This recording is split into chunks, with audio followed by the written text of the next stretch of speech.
সন্দেশখালী কাণ্ডে বিজেপির বাঁকুড়ার পুলিশ সুপারের দপ্তর ঘেরাও কর্মসূচিকে কেন্দ্র করে ধুন্ধুমার পরিস্থিতি সৃষ্টি হলো। এদিন বাঁকুড়ার তামলিবাঁধ ময়দানে জমায়েত করে বিজেপির কর্মী সমর্থকরা কলেজ রোড ধরে পুলিশ সুপারের দপ্তরের দিকে যাওয়ার চেষ্টা করে।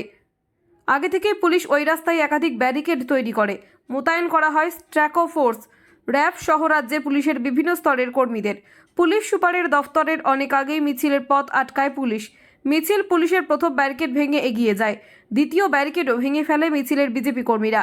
তৃতীয় ব্যারিকেডের কাছে এসে বিজেপি কর্মী সমর্থকরা গার্ডরেলের ব্যারিকেড ভেঙে ফেলে। এরপরেই পুলিশ মিছিলের নিয়ন্ত্রণ নিতে শুরু করে।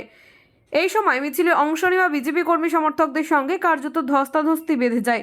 প্রায় 10 মিনিট ধরে দুপক্ষের মধ্যে ধস্তাধস্তি চলার পর বিজেপি কর্মীরা ওই ব্যারিকেডের সামনেই বিক্ষোভ দেখাতে থাকেন। বিজেপি নেতৃত্বের দাবি, পুলিশের ধাক্কায় তাদের এক মহিলা কর্মী আহত হয়েছেন। ভারতীয় জনতা পার্টি সন্দেশখালীর যে ন্যাক্কারজনক ঘটনা, তার প্রতিবাদে সমস্ত জেলার এসপি অফিস ঘেরাও কর্মসূচি। আজকে আমরা তামলিবাঁধ থেকে সেই কর্মসূচিতে আমরা যখন অংশগ্রহণ করছি তখন বারবার পুলিশ আমাদের বাধা দিয়েছে। আমরা পুলিশের সমস্ত ব্যারিকেড ভেঙে দিয়েছি, কিন্তু এখানে এসে পুলিশ তার অতিরিক্ত ক্ষমতা প্রয়োগ করেছে, মহিলা কার্যকর্তার উপর আঘাত করেছে। আজকে রিঙ্কুদি অসুস্থ, ভারতীয় জনতা পার্টির কার্যকর্তা একের পর এক তারা আহত।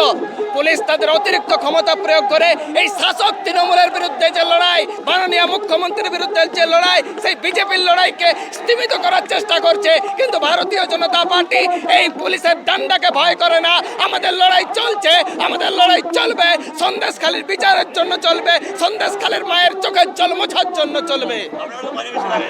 হ্যাঁ, আজকে তৃণমূল কংগ্রেসের দলদাস পুলিশ প্রশাসন সে শুধুমাত্র যে কোনো উপায়ে ভারতীয় জনতা পার্টির এই আন্দোলনকে প্রতিহত করতে চায়। তাই শুধু আমার পাঞ্জাবি ছেড়ে নেই, ছেড়েছে ভারতীয় জনতা পার্টির প্রতিবাদকারী প্রত্যেকের জামার কলার ধরেছে। কিন্তু মনে রাখো, এই দলদাস পুলিশ প্রশাসন, আমরা এর প্রতিবাদ করব, আগামী দিনে আরো বৃহত্তর আন্দোলন করব। Pile steel furniture. আপনি কি স্বপ্নের বাড়ি তৈরি করেছেন কিন্তু ঘর সাজানো নিয়ে চিন্তিত? তবে আর চিন্তা করার কোনো কারণ নেই।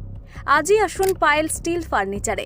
এখানে একই ছাদের নিচে পেয়ে যাবেন নিজস্ব কারখানায় তৈরি স্টিলের আলমারি, শোকেস, খাট, গদি, নিত্য নতুন বিভিন্ন ডিজাইনের সোফা, চেয়ার থেকে শুরু করে ঘর সাজানোর বিভিন্ন আসবাব। এছাড়াও পুরনো আলমারি এবং শোকেস রং এবং সারানো হয়। ঘরকে মনের মতো সাজাতে আপনাকে আসতেই হবে পাইল স্টিল ফার্নিচারে। পাইকারি দরে খুচরো বিক্রেতা। ঠিকানা একটাই, বীরেশ্বর কোল্ড স্টোরের সন্নিকটে, কতুলপুর মিলমোড়, বাঁকুড়া। যোগাযোগ করুন আমাদের এই নাম্বারে 9733175018।